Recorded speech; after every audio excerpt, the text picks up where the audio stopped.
Hello everyone, I'm Dr. Ashish Reddy, consultant microsurgical andrologist, Andronine Hospitals, Begumpet, Hyderabad. ఈరోజు మనం ఇంతకుముందు discuss చేసిన టాపిక్స్లలో కామన్గా వచ్చిన కామెంట్స్ లేకపోతే కొన్ని అవసరమైన టాపిక్స్కి మనం ఆన్సర్స్ ఇవ్వబోతున్నాం. మొదటిగా నాకు వచ్చిన క్వశ్చన్లో ఒక పేషెంట్ పెట్టింది ఏంటంటే my test is volume right side is 10.5 cc, left side is 6.6 cc, left side grade 1 varicocele ఉందని చెప్పారు. ఇది ఇలానే ఉంటే ప్రెగ్నెన్సీకి ప్రాబ్లం ఏమైనా అవుతుందా అని అడుగుతున్నారు. సో నార్మల్గా ఇండియన్ పాపులేషన్లలో టెస్టిస్ సైజ్ అనేది మినిమం 8 cc నుంచి 20 cc వరకు కామన్గా చూస్తుంటాము. So anything about 8 to 10 cc ఉన్నా కానీ అది అబ్సల్యూట్లీ నార్మల్. అండ్ చిన్నగా ఉంటే ఏం వరి అవ్వాల్సిన అవసరం లేదు. ఎందుకంటే చాలా వరకు కేసెస్లలో మేము చూసేది 4 to 5 cc టెస్టిస్ ఉన్నా కానీ స్పర్మ్ కౌంట్ నార్మల్ ఉండడం చూసాము. ఎగ్జాక్ట్లీ అది ఖచ్చితంగా చిన్నగా ఉంది, దానివల్ల మనకి ప్రెగ్నెన్సీ రాకపోవడం అంటూ ఉండదు. సో నార్మల్గా గ్రేడ్ 1 వ్యారికోసిల్ అనేది very very very common. And varicocele ఉండడం వల్ల ఎటువంటి ఇష్యూస్ రావు. So grade 1 varicocele, grade 2 varicocele పెద్దగా మీరు వరి అవ్వాల్సిన అవసరం ఖచ్చితంగా లేదు. టెస్టిస్ ఒకవేళ చాలా చిన్నగా ఉంది అంటే అప్పుడు భయపడాలి. లేకపోతే నార్మల్ 8 to 10 cc ఉంటే మీరు ఎటువంటి ఇష్యూస్ లేవు. మీ కేసులో I don't think it is మీకు ఏదైనా ప్రాబ్లం అవుతుందని నేను మాత్రం వరి అవ్వట్లేదు. సో ఒకటి మీరు చూసుకోవాల్సింది ఏంటంటే మీకున్న కేసులో చూసుకోవాల్సింది ఏంటంటే మీ హార్మోన్స్ ఎలా ఉన్నాయి. సో కామనెస్ట్ మనం చూసుకోవాల్సిన హార్మోన్స్ ఒకటి FSH, LH, టెస్టోస్టెరాన్, ప్రొలాక్టిన్, ఎస్ట్రోడియోల్. ఈ హార్మోన్స్ నార్మల్గా ఉంటే మీరు ఏం వరి అవ్వాల్సిన అవసరం లేదు.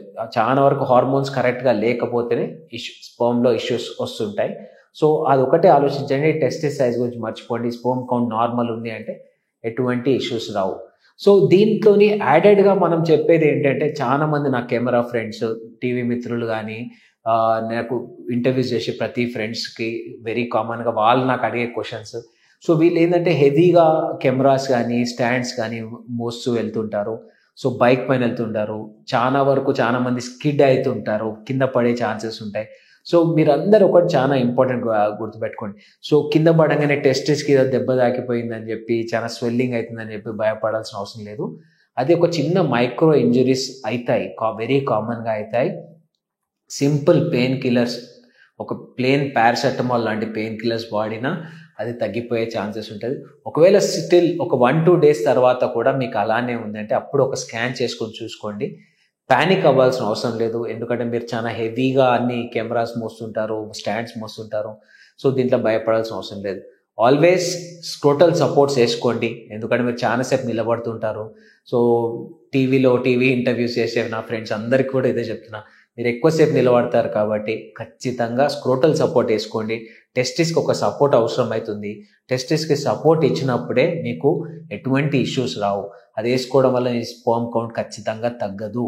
సో మీరు ఒకవేళ స్క్రోటల్ సపోర్ట్ వేసుకున్నాక ఇంజురీ అయ్యే ఛాన్స్ కూడా చాలా తక్కువగా ఉంటుంది. ఎందుకంటే అది మీ టెస్టిస్ని ప్రాపర్గా ఫిక్స్ చేసి ఆపుతుంది కాబట్టి మీకు ఇంజురీ అయ్యే ఛాన్సెస్ కూడా ఏముండవు. So any kind of injuries, మీరు బైక్ డ్రైవింగ్లో అయినా కానీ మీ జంప్ వల్ల కానీ ఇంజురీస్ అయితే ఎటువంటి వరి అవ్వాల్సిన అవసరం లేదు. పెయిన్ ఉంటే పారాసెటమాల్ వేసుకోండి. 2 days వరకు ఎటువంటి చేంజ్ లేదు, పెయిన్ అలానే సివియర్గా ఉంది అంటే అప్పుడు ఒక స్కానింగ్ చేసి చూసుకోండి. ఇన్ఫెక్షన్ ఏమైనా అయిందా లేకపోతే బ్లడ్ ఏమైనా లీక్ అయిందా మనకు ఒక ఐడియా వస్తుంది. సో ప్యానిక్ అవ్వాల్సిన అవసరం లేదు. ప్రతి దానికి ఏదో సీరియస్నెస్ ఉంది అనుకొని భయపడాల్సిన అవసరం లేదు. ఖచ్చితంగా మందులు వాడితే మంచి ఇంప్రూవ్మెంట్ ఉంటుంది. ఇంకా ఫర్దర్గా ఏమైనా డౌట్స్ ఉంటే కింద కామెంట్స్లో తెలియజేయండి. Thank you so much.